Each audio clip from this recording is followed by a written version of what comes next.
Bien, mes chers collègues, nous allons débuter. Bien le bonjour. On vous laisse vous installer. Voilà, mes chers collègues, donc nous allons entendre ce matin Monsieur Jean Lesy, qui est candidat proposé par le président de la République, par le président de la Haute Autorité de Santé, pardon, peut-être un jour président de la République, mais président de la Haute Autorité de Santé, aux fonctions de directeur général de cette même autorité. En application de l'article L.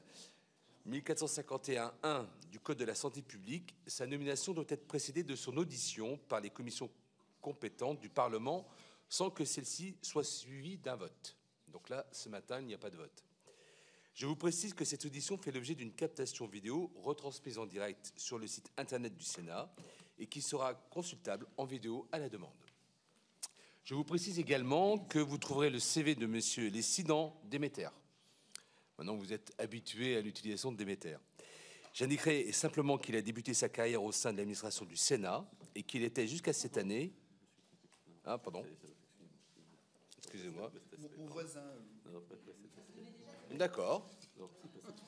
Bon, j'ai un problème de phrase. Bon, très concrètement, je vous rappelle simplement que la Haute Autorité de Santé est une autorité publique indépendante à caractère scientifique.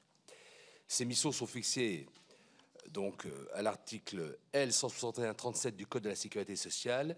Elle est ainsi principalement chargée d'évaluer les médicaments, les dispositifs médicaux et les actes professionnels en vue de leur remboursement, de recommander les bonnes pratiques professionnelles, ainsi que d'élaborer des recommandations vaccinales et de santé publique. Et enfin, de mesurer et d'améliorer la qualité dans les hôpitaux, cliniques, en médecine de ville et dans les structures sociales et médico-sociales. Elle occupe donc une position importante dans le paysage institutionnel de la santé en France. Nous avons souvent l'occasion de faire référence à la HAS et l'actualité des derniers mois nous a montré justement le rôle essentiel de la HAS dans notre organisation en matière de santé. Pour commencer, Monsieur Lesy, je vais vous laisser le soin de vous présenter, de nous expliquer ce qui vous conduit aujourd'hui à vous porter candidat à l'exercice des fonctions de directeur général de la HAS. Je vous propose de nous indiquer en suivant quelles seraient, le cas échéant, vos priorités d'action, ce qui est pour nous essentiel. Sur ce dernier point, vous pourriez notamment nous donner votre vision sur un sujet dont nous sommes parfois saisis par des patients ou des associations, à savoir les délais d'accès à certains médicaments innovants, notamment ceux qui visent certains types de cancers rares, pour lesquels il est difficile d'avoir des cohortes suffisantes pour l'obtention de preuves dans le cadre des essais cliniques. La méthodologie de la HAS peut-elle, selon vous, être adaptée à ces nouvelles thérapies de précision dont la part a vocation à croître à l'avenir? Voilà.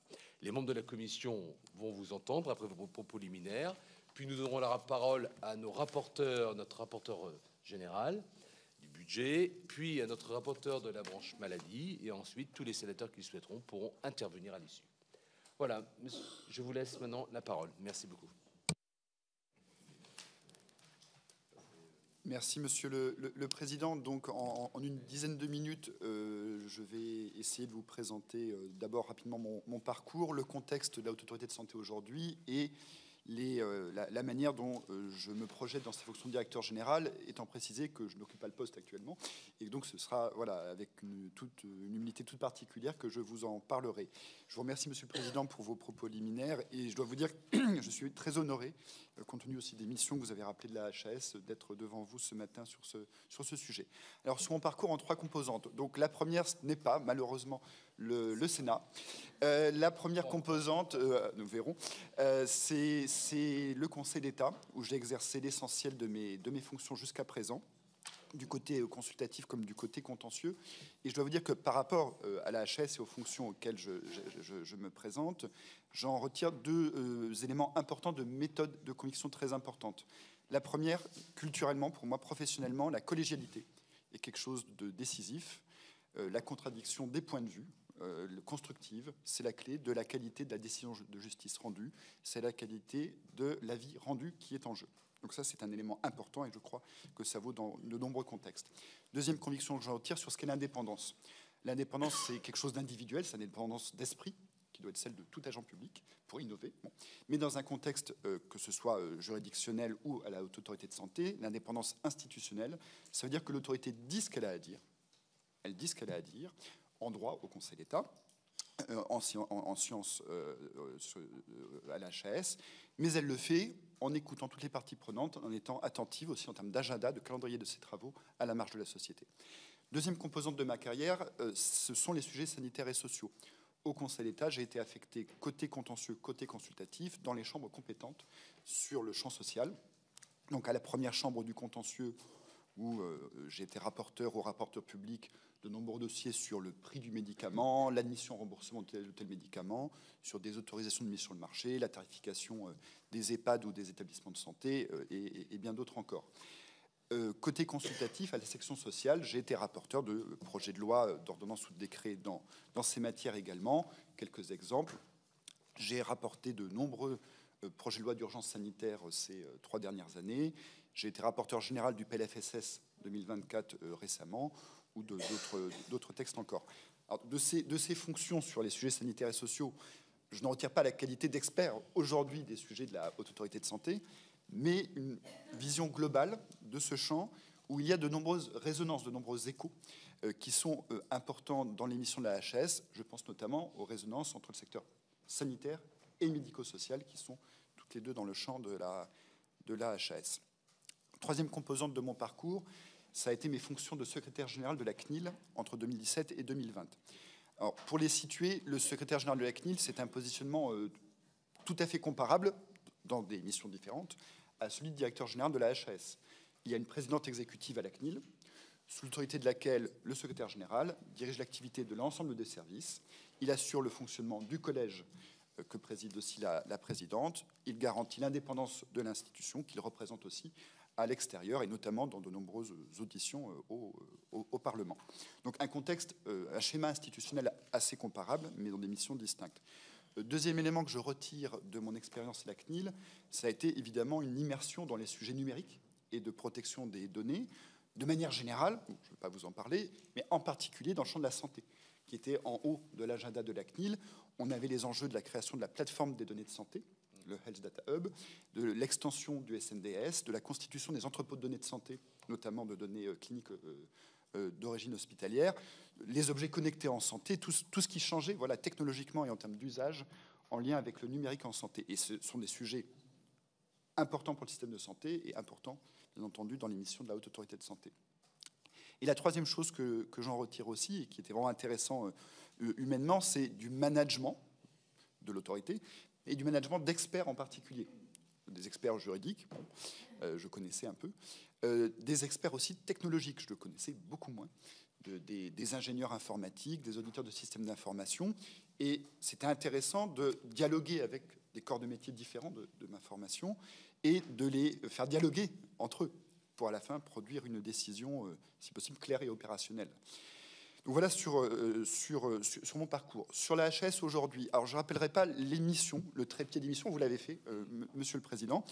Le fil rouge de ces 3 missions, hein, l'évaluation des technologies de santé, les recommandations de bonnes pratiques ou de santé publique et la mesure de la qualité par des indicateurs ou différents processus de certification ou d'accréditation, je pourrais y revenir. Le fil rouge, c'est la régulation du système de santé par la qualité et l'efficience. L'HAS, elle délivre une expertise médico-technique, médicale, médico-économique, pour qu'ensuite les décideurs, les payeurs, l'État, l'assurance maladie, les professionnels de santé, des patients, sachent quels sont les soins, les thérapies, les actes utiles qui peuvent être pris en charge par la solidarité nationale. Si oui, à quel niveau? Ça, c'est pour les pouvoirs publics. Et puis, dans la pratique professionnelle, quelles sont les bonnes pratiques recommandées en l'état de l'art, au vu des données acquises de la science. Donc ça, c'est le trépied. Ce que je voulais souligner peut-être en plus, Monsieur le Président, c'est la dynamique qu'a connue ce trépied. Quand on regarde 20 ans en arrière, création de la HAS 2004, les missions se sont démultipliées. L'article L161-37, vous l'avez rappelé, qui est la liste des missions de la HAS, il a été modifié 31 fois depuis 2004. Donc c'est une preuve de la confiance, je peux l'espérer, du législateur dans la haute autorité. C'est aussi un symptôme du besoin d'expertise scientifique pour décider ou pratiquer en santé. Mais cette densification, elle se traduit aussi de 2 autres manières, je dirais à mission presque mission constante. D'abord, c'est le puissant mouvement, et vous y avez fait allusion, de l'innovation en santé, les progrès thérapeutiques, les progrès aussi diagnostiques, les innovations organisationnelles avec le numérique. Tout ceci, ça crée des nouvelles compétences pour la HAS en matière de télésurveillance, d'actes innovants de biologie, de dispositifs numériques thérapeutiques. Ça crée aussi, à mission constante, un besoin d'innover dans la manière d'exercer les missions. Et puis le deuxième mouvement qui a densifié ces missions, c'est l'évolution de la demande sociale, ou des attentes, des besoins de la société dans le champ sanitaire et médico-social. Le contexte, vous le connaissez, le vieillissement démographique, la prévalence des maladies chroniques, la notion de parcours de santé qui est importante, également les enjeux de démographie professionnelle, l'état de l'hôpital, la qualité de vie des soignants de manière générale, et la démographie libérale, bien entendu. Aussi la montée en puissance des droits des patients, juridiquement, mais aussi en termes de revendications. Les patients demandent à, évidemment, exercer leur autodétermination en santé plus qu'avant, ce qui est un bon mouvement, bien entendu, mais qui doit être intégré par les pouvoirs publics dans leur action, et de nombreux autres changements qui, au final, se traduisent au niveau de la HAS par de nouvelles sollicitations légitimes. Alors, par rapport à ces défis, donc justement, je vous réponds, Monsieur le Président, mais je commence à répondre, je pense qu'il y aura peut-être d'autres questions. Les orientations stratégiques, elles sont définies aujourd'hui dans une feuille de route stratégique qui s'achève en 2023, et la HAS va écrire plutôt une nouvelle stratégie pluriannuelle à partir de 2024. Lionel Collet a, lors de ses auditions, déjà fait part de plusieurs orientations qui lui tenaient particulièrement à cœur et que je rappelle. D'abord, un axe très important sur la place des usagers. Les usagers, ils sont déjà présents dans les travaux de la HAS, dans ces groupes de travail, dans un conseil de l'engagement des usagers, dans le contenu de ces recommandations. Je pourrais y revenir si vous voulez. Il y a un besoin tellement fort aussi de confiance en l'expertise qu'il faut aller encore plus loin. Deuxième priorité, sur l'impact des recommandations, sur l'impact de la parole de la Haute Autorité de Santé. La Haute Autorité de Santé, je crois, fait des travaux de qualité qui sont reconnus, mais il faut évidemment que ces travaux arrivent, soient lus, soient intégrés dans les pratiques professionnelles. C'est un défi complémentaire mais distinct sur lequel la Haute Autorité a déjà travaillé et qui est une des clés des prochaines années. Un élément aussi, j'y viens, d'efficacité administrative. Vous avez mentionné l'enjeu majeur des délais de mise à disposition des innovations. L'innovation, c'est bien, c'est quand elle arrive auprès des patients, qu'elle a été évaluée et qu'on sait que c'est une vraie innovation, qu'elle apporte quelque chose, que le changement se fait, évidemment, pour la vie des patients et pour aussi la santé publique, dans certains cas. Par rapport à ça, il y a deux sujets, alors je ne sais pas si j'approfondis maintenant ou après. Il y a la question des délais de la Haute Autorité de Santé, des services, de la Commission de la transparence. En termes de délai, objectivement, il faut pouvoir, sur certains points, aller plus vite qu'aujourd'hui. Le président Lionel Collet l'a dit. Il faut aussi, quand on se compare au niveau européen, voir que la France, et la Haute Autorité de Santé en particulier, ne sont pas en si mauvaise position que ça, en termes de délai, notamment quand on intègre les nouvelles procédures d'accès rapide, notamment l'accès précoce.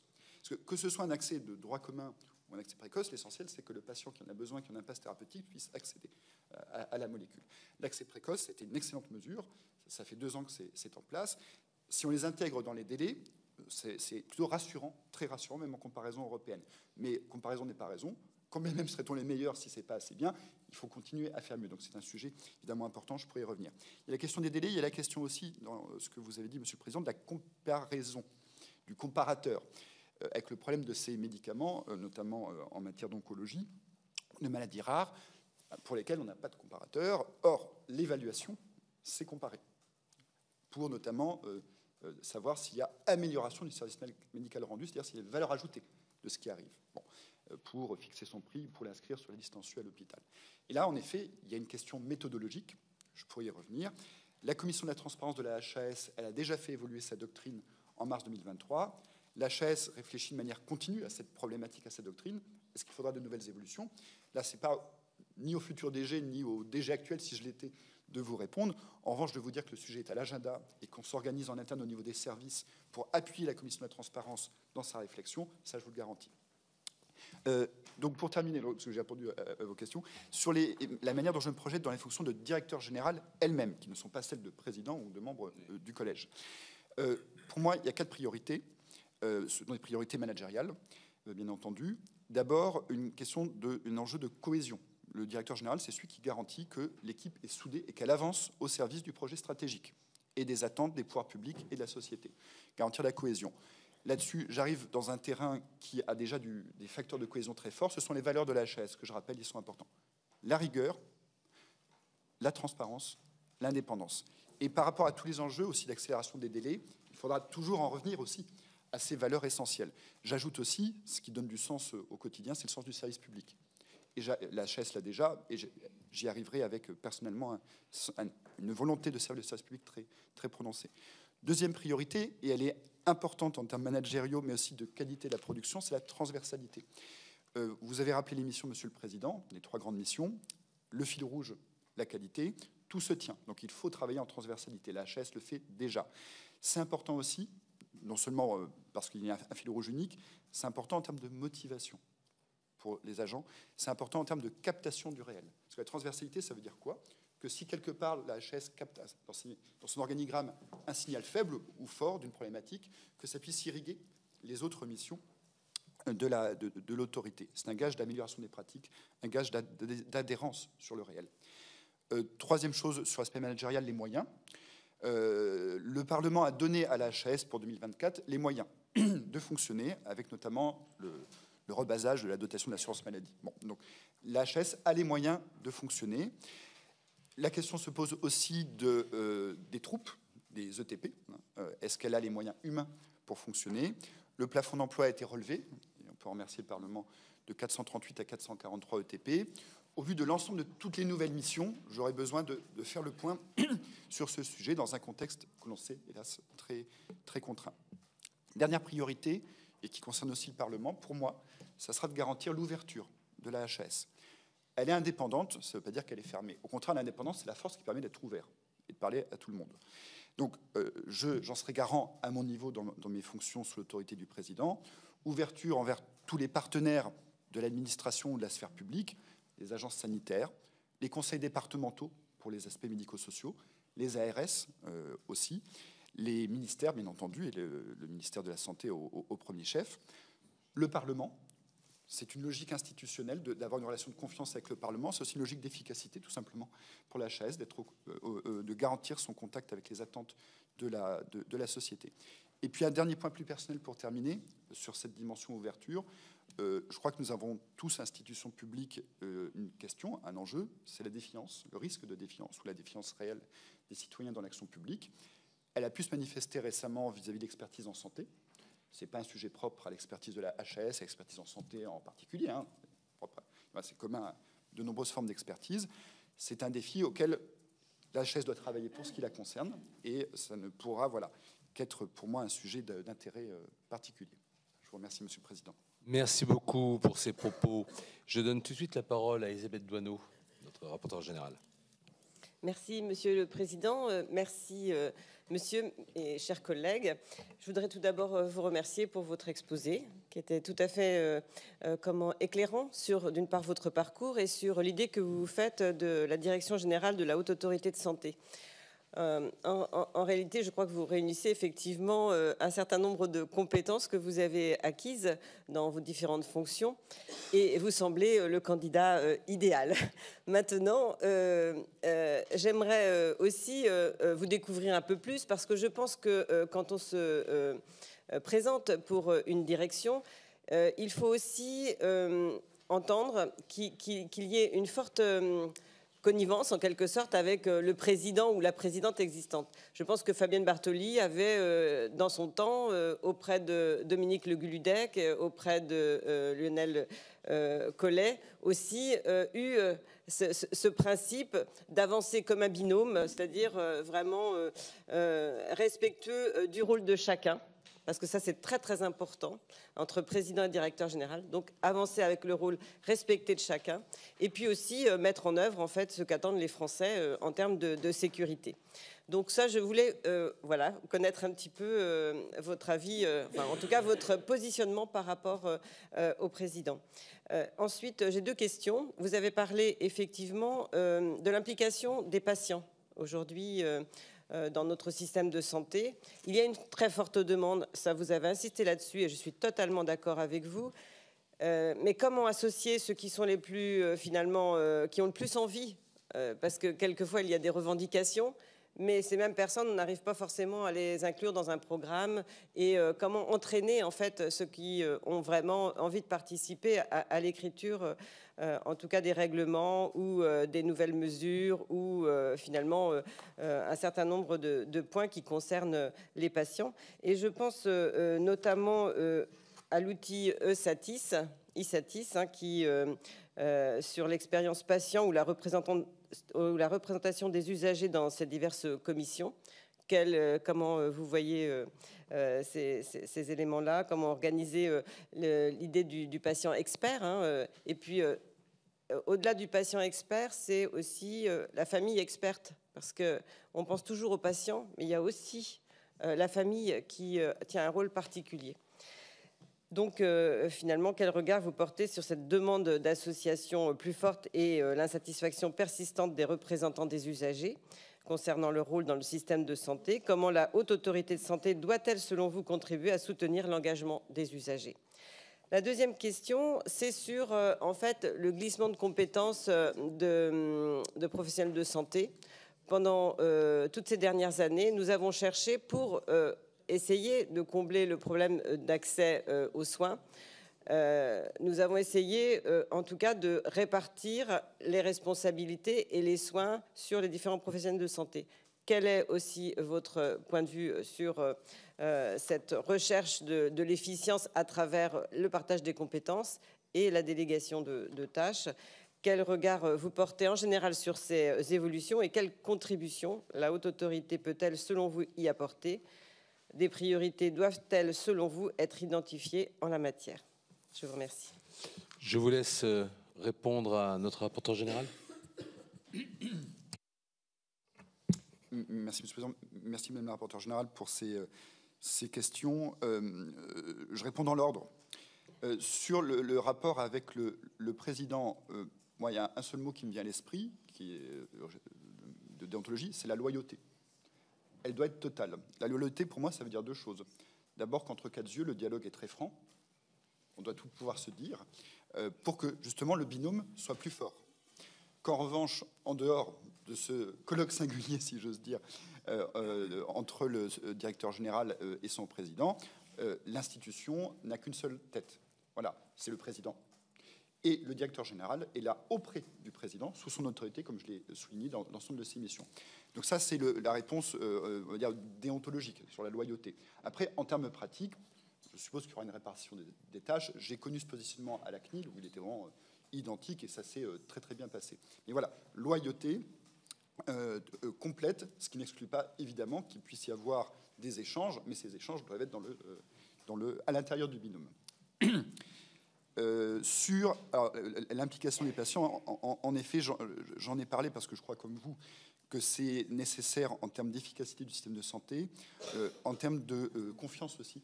Voilà, je vous ai parlé du sujet de la défiance. Alors, sur le patient expert, je crois que la HAS reconnaît depuis des années, et Lionel Collet y est particulièrement attaché, que les savoirs expérientiels, l'expérience du patient, c'est une expertise. D'ailleurs, les représentants des associations sont présents dans les instances en tant qu'experts. Voilà. Ce pas des experts d'un domaine particulier de son œuvre, ils sont experts de leur savoir, de leur expérience. Donc c'est en effet une vraie expertise. Après, il y a des axes de progrès. La HS y a travaillé ces dernières années dans le cadre d'une commission spécifique. Elle a créé une commission pour réfléchir à l'engagement des usagers. C'est le Conseil de l'engagement des usagers, qui est une commission permanente. Elle a été créée en 2019, je crois. Et cette commission, ce conseil, a rendu très récemment un rapport avec des pistes pour aller plus loin. Aller plus loin dans l'effectivité des droits individuels des patients, dans la représentation aussi collective des patients. Parce qu'on voit bien qu'en effet, on a des droits qui sont consacrés, et la France est assez pionnière, mais qui ne sont pas complètement effectifs. Et on a des droits collectifs qui, là aussi, sont incarnés dans des processus, dans une comitologie, mais qui laissent une certaine insatisfaction. par rapport au poids, par exemple, numérique des représentants d'associations dans les enceintes, soit hospitalières, soit médico-sociales, qui leur sont dédiées. Ça peut créer une forme de frustration. Ça peut créer aussi un problème à trouver des vocations, voilà, pour siéger tout simplement dans ces instances. Donc oui, il y a un axe de travail. Moi, là, ce qui me rassure, c'est qu'un diagnostic a été posé récemment. Évidemment, il implique maintenant d'appliquer une feuille de route. Sur les compétences entre professionnels de santé, c'est vrai qu'il y a des enjeux de délégation de tâches, il y a plus généralement des enjeux de partage de responsabilités, avec des frontières qui sont redessinées fréquemment ces derniers temps et de manière intéressante. Je renvoie à la loi récente qui est issue d'une PPL sur la confiance en santé, qui a introduit de nouvelles forme de partage de responsabilité dans la pratique avancée, des infirmiers en pratique avancée, l'accès direct, la question de l'accès direct aux masseurs kinésithérapeutes. Donc tout ceci, c'est en effet un sujet pour la HS, parce que la seule boussole, c'est la qualité. Donc la HS, elle est amenée à rendre des avis sur les conditions de prise en charge de certaines de ces actes. Elle est conduite aussi, évidemment, à les intégrer dans ces recommandations de bonnes pratiques professionnelles. C'est une des évolutions de l'environnement, ce nouveau partage de responsabilités. Il est très intéressant pour répondre aux enjeux de démographie, même s'il n'est pas lui seul la solution, bien entendu. Et la HS va l'appréhende déjà sous l'angle de la qualité. Et je crois quand même qu'on peut être assez confiant sur la possibilité d'avoir des soins de qualité avec un nouveau partage. Ça sera motivant d'ailleurs aussi pour tous les acteurs impliqués. Merci beaucoup, Monsieur Lessy. Je donne maintenant la parole à Corinne Imbert, qui est rapporteure de la branche maladie. Merci, Monsieur le Président. Merci, Monsieur, pour votre exposé et vos premières réponses aux questions de la rapporteure générale. J'aurais, quant à moi, quelques questions également. Tout d'abord, avec le contexte sanitaire que l'on connaît, et plus particulièrement la crise de la Covid-19, je reviens un petit peu en arrière, celle-ci a rappelé la nécessité pour les autorités sanitaires de se préparer à agir en situation de crise et donc d'anticiper. Quels enseignements la haute autorité doit-elle, selon vous, tirer de cette expérience et comment son organisation peut-elle s'adapter pour gérer la survenue de nouveaux épisodes de crise? Pour revenir à une actualité plus récente, à l'occasion de l'audition relative au projet de loi de financement de la sécurité sociale pour 2024, donc sujet que vous connaissez bien puisque vous avez été rapporteur dans les fonctions que vous occupiez jusqu'à présent, le président et la directrice de la HAS ont évoqué la forte augmentation du nombre de vaccins entrant sur le marché, ce qui tendait à allonger les délais d'accès pour les patients en raison du temps préalable d'évaluation. Et vous l'avez évoqué tout à l'heure dans vos propos, la question des délais. Donc, le président et la directrice générale avaient, lors de ces auditions, exprimé cette préoccupation quant aux moyens dédiés à ces missions d'évaluation. En gardant l'objectif d'une stratégie vaccinale sécurisée, parce que derrière ces questions-là, et le sujet des vaccins n'est pas anodin, évidemment, c'est la stratégie vaccinale efficace et les enjeux autour de la réactivité de la HAS. Quelle est votre appréciation quant à vous? Alors, j'imagine que vous évoquiez les délais, c'était pas anodin, et comment entendez-vous y faire face? Autre mission de la HAS, c'est la certification des établissements de santé, qu'elle assume elle-même, dont elle a fait évoluer ses procédures parce qu'effectivement, c'était une charge administrative excessive, en tout cas jugée comme telle pour les établissements, pour les équipes soignantes qui sont déjà fortement mobilisées. Quel regard portez-vous sur la conduite de la démarche de certification et quelles améliorations voyez-vous encore à mettre en œuvre? Toujours sur la question des hôpitaux, avec le nouveau modèle de financement du champ MCO, médecine chirurgie obstétrique, qui prévoit une refonte du dispositif dit IFAC, l'incitation financière à la qualité. Comment les visites d'inspection de la HAS peuvent-elles, selon vous, participer à mieux valoriser la qualité dans les hôpitaux? Enfin, deux petites questions qui me sont venues aussi en vous écoutant. Vous parliez d'ouverture tout à l'heure.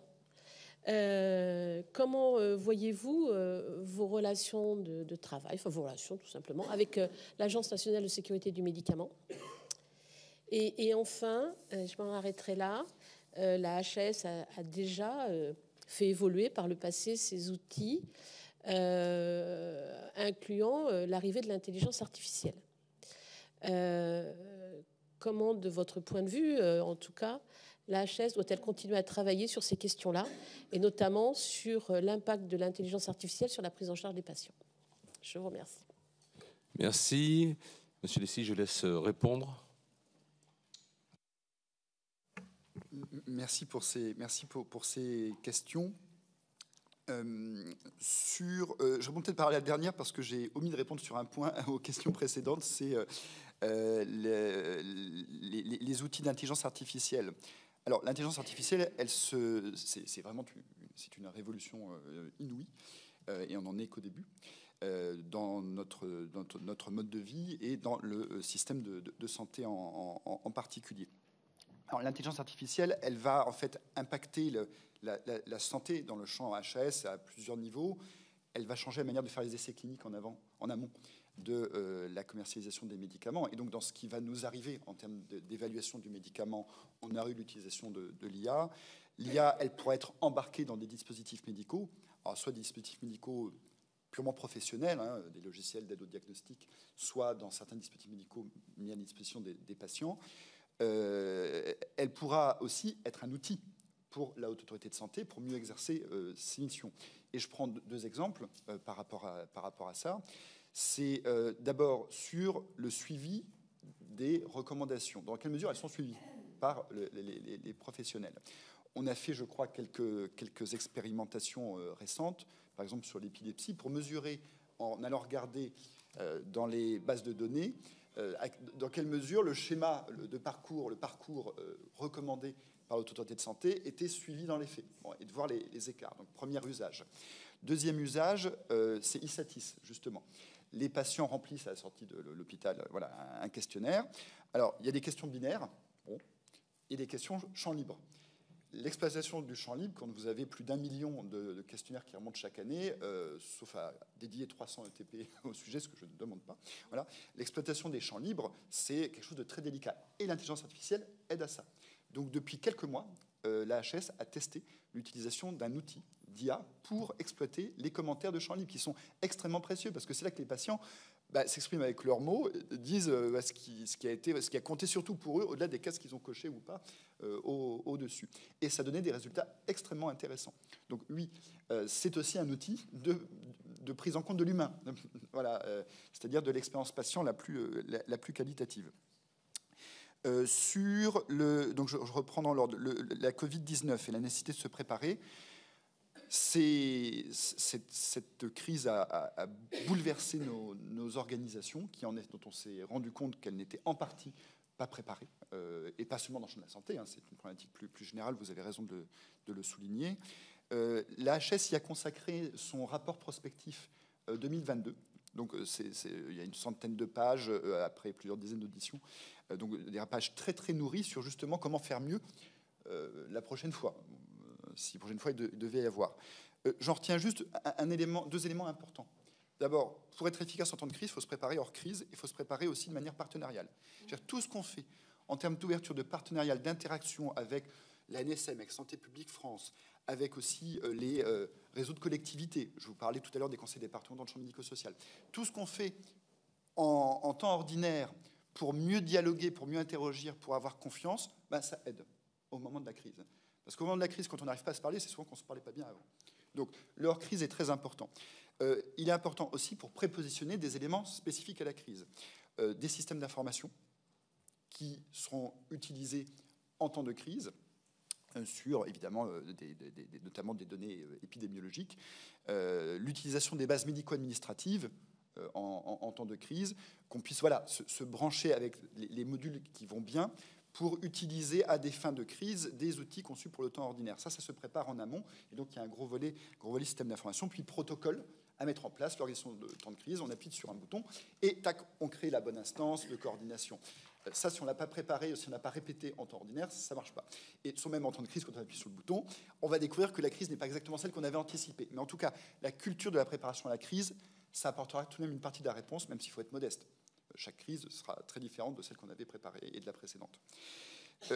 Alors, sur les nouveaux vaccins et la question des délais, là, on a deux objectifs, j'ai même 3 objectifs majeurs qui ne se contredisent pas, mais qui doivent être combinés. L'objectif, d'abord, de rapidité de la mise à disposition. Donc ça, vous l'avez dit, c'est nécessaire en termes de santé publique et d'éthique. Bon. Le deuxième enjeu, c'est la qualité.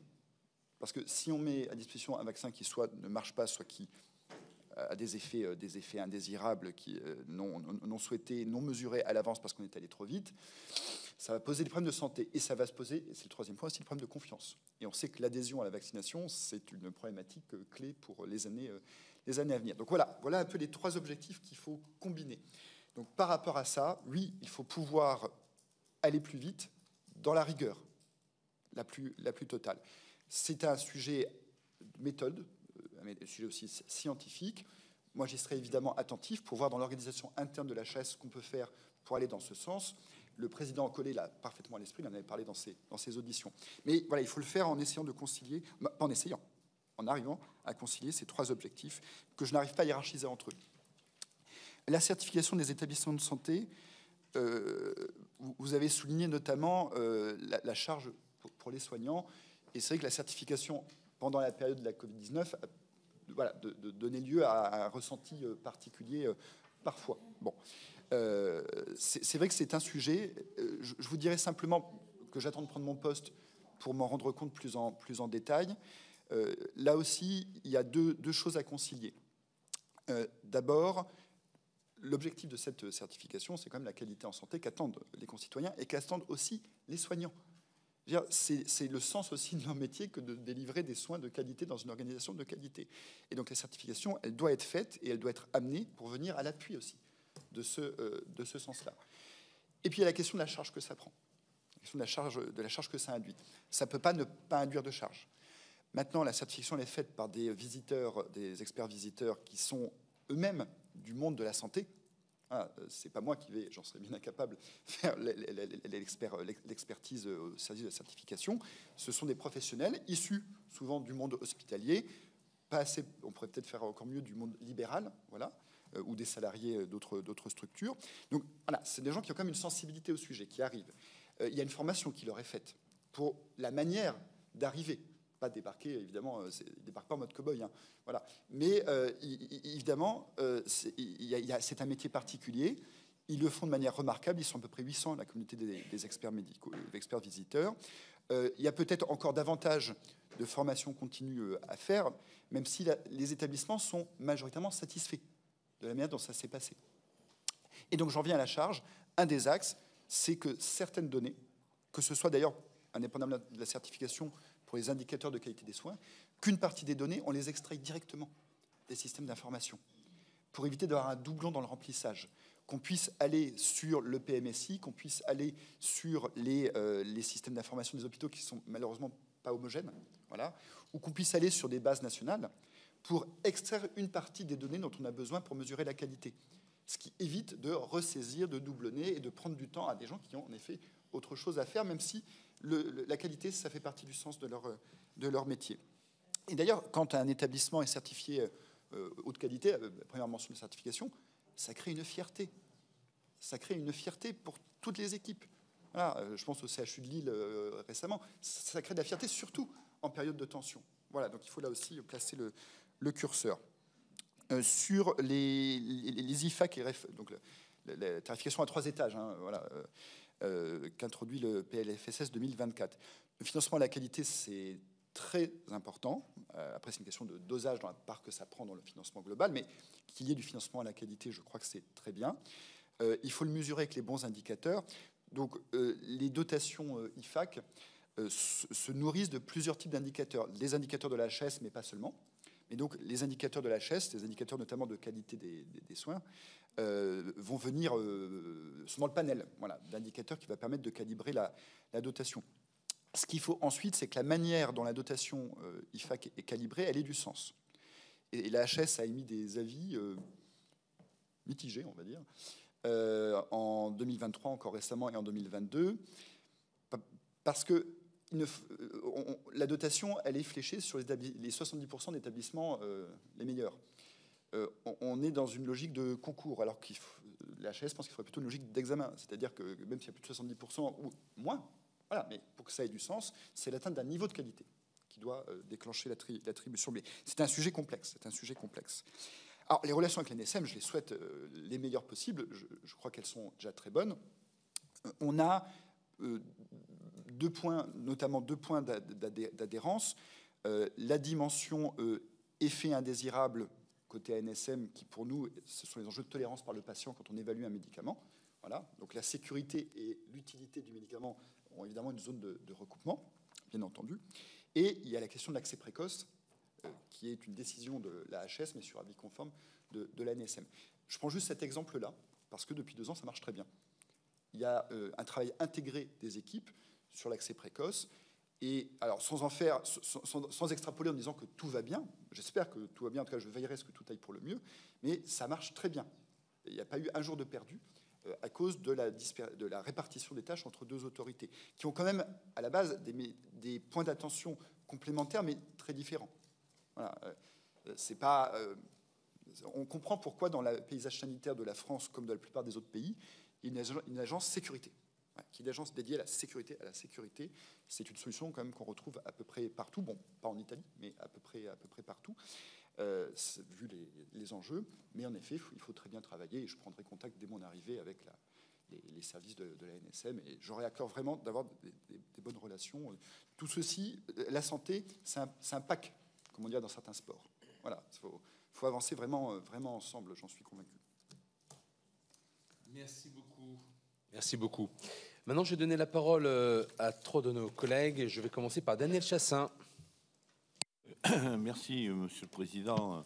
Monsieur le Directeur, merci de vos propos et de la façon dont vous voyez votre futur travail avec rigueur, indépendance, qualité. Et si vous nous avez indiqué que vous allez essayer d'anticiper, de préparer éventuellement des crises qui peuvent arriver, ce qui n'avait pas été tellement le cas au niveau du Covid. Moi, je poserai une question uniquement sur le médico-social, où vous avez réfléchi ou travaillé à ce niveau-là, concernant la qualité de prise en charge et bonnes pratiques. Alors, si vous voulez, on va avoir une augmentation très importante de personnes de plus de 85 ans entre 2020 et 2040 qui vont doubler, et surtout une augmentation très forte de la dépendance qui va augmenter de 200 000 entre 2020 et 2030. Donc ce qui est prévu, c'est le maintien domiciliaire, c'est-à-dire qu'il faudra davantage d'emplois pour prendre en charge les personnes à domicile, mais aussi une augmentation très importante de la dépendance en établissement, et pour que une aide-soignante puisse passer, au lieu de 30 minutes, passer à 45 minutes pour la prise en charge d'une personne dépendante, il faut environ 40 000 emplois, c'est-à-dire 5 emplois de plus par EHPAD. Est-ce que, si vous voulez, vous allez aller dans ce sens, puisque la loi qui va arriver, uniquement une loi sur bien vieillir, n'apporte pas d'aide spécifique au niveau emploi, mais fait de la prévention. Et est-ce que vous allez aller dans ce sens pour 40 000 emplois, si vous voulez, ce qui est un minimum d'ici 2027, pour que, eh bien, on puisse prendre en charge de façon décente nos aînés dans les EHPAD? Merci. Merci beaucoup. La parole à Jocelyne Guidez. Merci, Monsieur le Président, Monsieur le Directeur. Moi, j'étais interpellée par un patient atteint de mucoviscidose et notamment aussi de pseudo-obstruction intestinale chronique qui sont traités par la nabulfine, et aujourd'hui, ce médicament n'est plus remboursé. Alors qu'il était remboursé jusqu'à présent et qu'on s'en sert dans les hôpitaux pour les enfants. Donc moi, j'aimerais savoir, en s'appuyant sur quels critères la Haute Autorité de Santé considère que certains médicaments ne devraient pas être remboursés par la Sécurité sociale, et quels sont les critères et ses outils d'évaluation. Je vous remercie. Merci. Florence Assarad. Merci, Monsieur le Président. Monsieur le Directeur, merci pour votre intervention. La maladie d'Alzheimer est une préoccupation majeure pour notre pays et entraîne des dépenses considérables. D'une part, les traitements oraux donnés jusqu'à il y a peu de temps ont été déremboursés et il n'y a pas eu d'évaluation de l'arrêt de ces traitements. Donc, je voudrais savoir ce que vous en pensez. Et deuxièmement, les États-Unis ont déjà démarré des traitements à base d'anticorps monoclonaux, semble-t-il très efficaces, avec quelques effets secondaires à type de micro-hémorragie visible au scanner, mais sans manifestation clinique.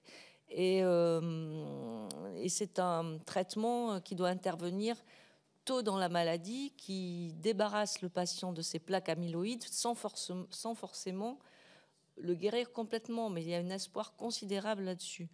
Le traitement est de l'ordre de 2 000 € par mois.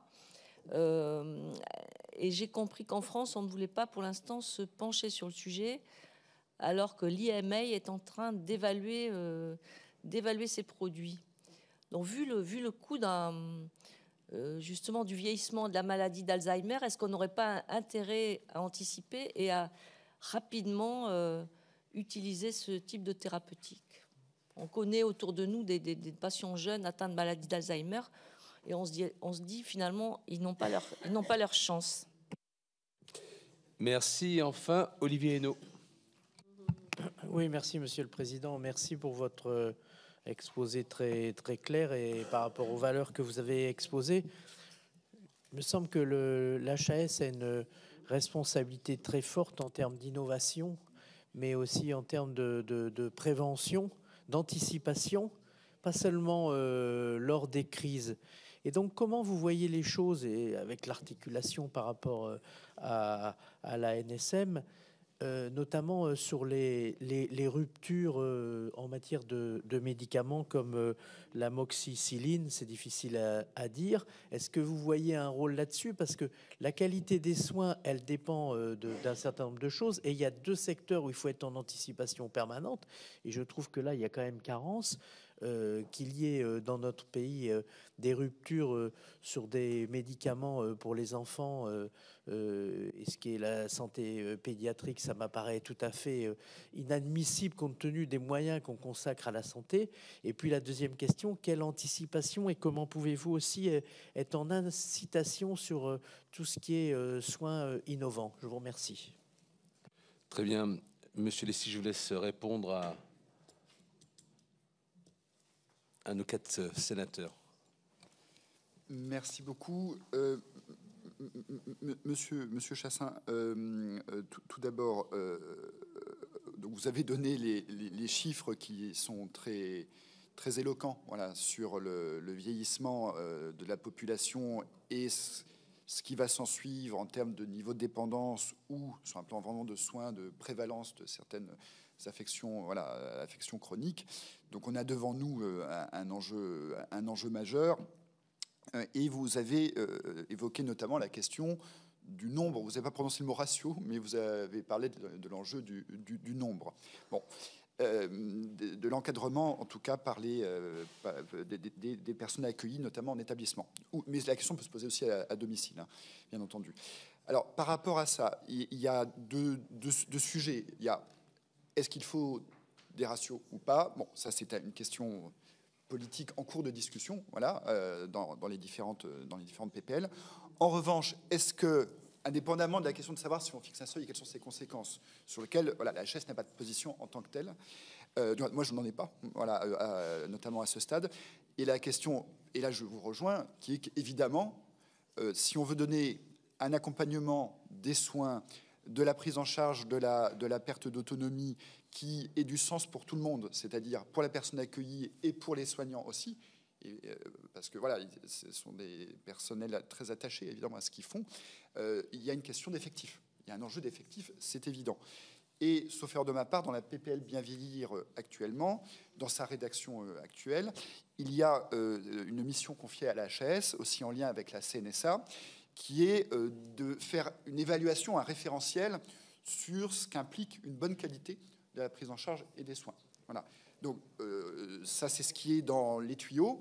Après, est-ce qu'il y a une autre étape à franchir en termes législatifs? Ça, je renvoie la balle au législateur. C'est un sujet, en tout cas, majeur de qualité. J'en suis tout à fait d'accord. Alors, sur la question des critères de prise en charge par l'assurance maladie. Donc, il y a vraiment, et en effet, qui peut conduire à ne pas mettre à disposition, en tout cas de commercialiser son remboursement, ce qui veut dire ne pas mettre à disposition des traitements très coûteux. Bon, c'est pas mis remboursement, c'est pas mis à disposition, personne n'y a accès. Ou alors, chaque établissement de santé doit les prendre en charge sur son budget et non pas sur ce qu'on appelle la liste en su, qui lui permet de ne pas prendre sur son budget le coût des traitements nécessaires aux patients dont nous parlons. Donc, il y a un enjeu majeur d'accès au traitement. Que fait alors l'HS? Elle intervient avant la décision. La décision, soit d'inscription sur la liste en su, soit d'admission au remboursement, et la décision de fixation du prix, ce sont les pouvoirs publics, c'est soit le gouvernement, c'est le gouvernement qui la prend, ou le CEPS. Nous, on est sur l'évaluation de 2 points. Quel est le service médical rendu? Est-ce que le médicament est utile, intéressant? Et quelle est l'amélioration du service médical rendu? Est-ce qu'il a une valeur ajoutée par rapport à ce qui existe? Et c'est en effet l'avis scientifique de HS sur ces 2 points qui va ensuite conditionner, voilà, qui va en tout cas être la base sur laquelle le décideur va décider. Pour les médicaments dont vous parlez, l'enjeu, c'est notamment l'inscription sur la liste en su à l'hôpital. Aujourd'hui, la liste en su, donc, qui permet encore une fois à un hôpital d'administrer un traitement sans que ça vienne grever son budget par ailleurs, la liste en su, elle est réservée aux médicaments qui ont ce qu'on appelle une ASMR au moins 4, c'est-à-dire qui ont une valeur ajoutée au moins mineure.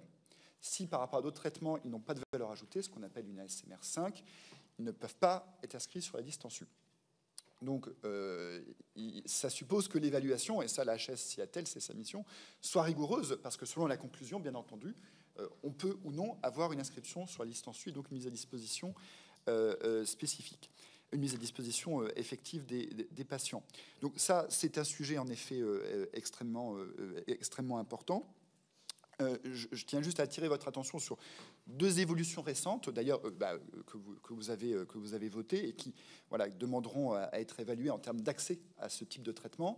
C'est d'abord la possibilité, c'est l'accès précoce, la possibilité d'un accès précoce qui, pour certaines molécules innovantes, notamment en oncologie, est une réalité. La plupart des décisions d'accès précoce prises par la Haute Autorité de Santé, ça porte sur de l'oncologie. Donc l'accès précoce, c'est une manière d'avoir un remboursement du médicament qui ne grève pas le budget des hôpitaux. Et une autre innovation juridique qui est devant nous, puisque c'est dans la LFSS pour 2024, il faut attendre qu'elle soit promulguée, c'est la possibilité, au terme de l'accès précoce, si au terme de l'accès précoce, la Commission de la transparence de la HAS estime qu'au regard des données disponibles, on est toujours dans l'absence de preuve d'une valeur ajoutée, donc toujours en ASMR 5, eh bien, la loi va permettre un accès précoce maintenu. Dans certains cas, si la HAS n'est pas certaine qu'il n'y a pas de valeur ajoutée, mais qu'elle pense que des données complémentaires peuvent, le cas échéant, conduire à porter un autre regard.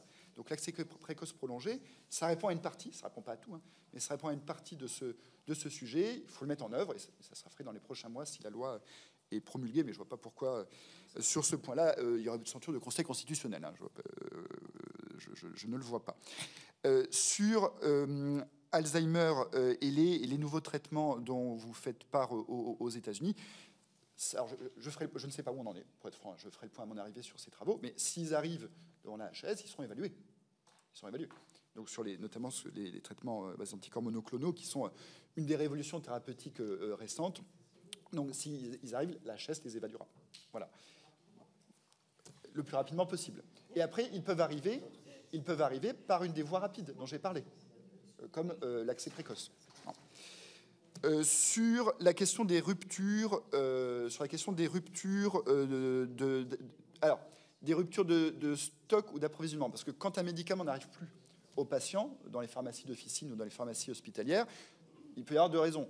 Soit c'est l'industriel qui n'en a plus, parce qu'il y a eu un problème industriel, parce qu'il a des stratégies commerciales au niveau mondial qui font que la France n'a plus accès aux médicaments. Puis il y a les ruptures d'approvisionnement, c'est-à-dire certaines pharmacies en ont avec des gros stocks et d'autres pas. Bon. Donc il y a ces 2 problématiques qui peuvent conduire à ce que vous indiquez. Alors après, sur les ruptures, je vais être franc, et ce n'est pas du tout pour botter en touche parce que c'est un sujet majeur. C'est avant tout une responsabilité du ministère et de la NSM, voilà, qui sont dessus, parce que le phénomène tend à s'accroître.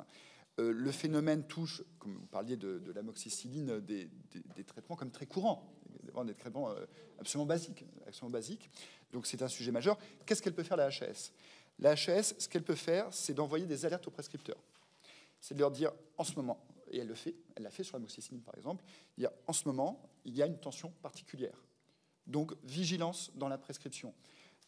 On sait qu'il y a un problème de surprescription des antibiotiques. Et d'ailleurs, il y a des évolutions qui visent à permettre de ne plus prescrire d'antibiotiques sur des infections qui sont virales, voilà, et non pas bactériennes, avec les tests rapides d'orientation diagnostique, les nouvelles compétences données aussi aux pharmaciens récemment, notamment en matière d'angine ou de cystite. Donc ça ne répond pas à votre sujet, mais en tout cas, il y a une sensibilité à la pertinence de la prescription d'antibiotiques et une manière de réduire la pression pour les patients qui en ont vraiment besoin, et ça c'est le boulot de la HAS en effet, d'alerter plus efficacement les prescripteurs quand il y a une tension.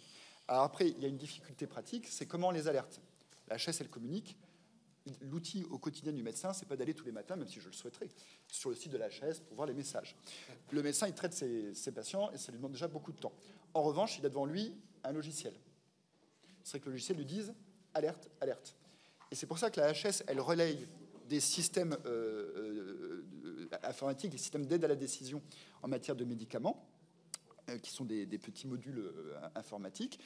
Mais il faut que l'éditeur le mette. Il faut que l'éditeur prenne ce que fait la HAS et le mette dans son logiciel.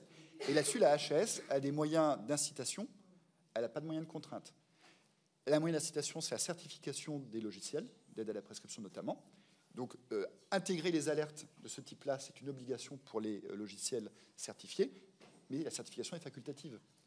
La France voulait une certification obligatoire, mais ça se heurtait au droit de l'Union européenne, la Cour de justice ne l'a pas permis. Merci. Jean Sol souhaitait intervenir. Oui, Monsieur le Président, Monsieur, bonjour. Moi, je souhaiterais vous poser une question sur l'évaluation des établissements sociaux et médico-sociaux dont l'entrée en vigueur s'est effectuée en 2022 sur la base d'un référentiel unique composé de 157 critères. Il y a environ, sauf erreur de ma part, 40 000 structures à évaluer. Nous en sommes aujourd'hui à une évaluation de 1700 structures. Comment pensez-vous donc, en tout cas, finaliser l'évaluation de ces établissements qui doit se dérouler tous les 5 ans, sachant que vous avez à votre disposition aujourd'hui 118 organismes évaluateurs? Merci. Je vous laisse répondre. Alors là, monsieur le sénateur, vous en savez plus que moi en termes de chiffres, donc je vous remercie de m'avoir donné ce point d'actualité. Je ne peux pas vous répondre, donc je vous propose de vous donner des éléments écrits de réponse sur le calendrier de déploiement effectif. Voilà. Oui, très bien, on sera preneur, d'ailleurs l'information nous intéressera la commission, on sera preneur de ce retour. Mais c'est vrai qu'il y a un changement d'échelle, puisque les établissements de santé, c'est à peu plus de 2000. Là, on est sur 40 000, vous avez tout à fait raison. Alors après, ce n'est pas une évaluation que fait la HAS en première ligne, vous l'avez rappelé, hein, c'est les organismes accrédités par le COFRAC. Un des contacts, puisqu'on parlait d'ouverture et de partenariat tout à l'heure, un des contacts que je prendrai dès mon arrivée, c'est le directeur général du COFRAC. Voilà, parce qu'on a un partenariat qui est important, notamment dans ce champ-là. Très bien, merci beaucoup en tous les cas. Merci, Monsieur le Président. Merci pour vos explications. Voilà, nous allons continuer de commission. Voilà. On sera amené à se retrouver forcément dans nos relations entre la commission et la HAS. Merci beaucoup. Merci beaucoup.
Mes chers collègues, nous allons reprendre nos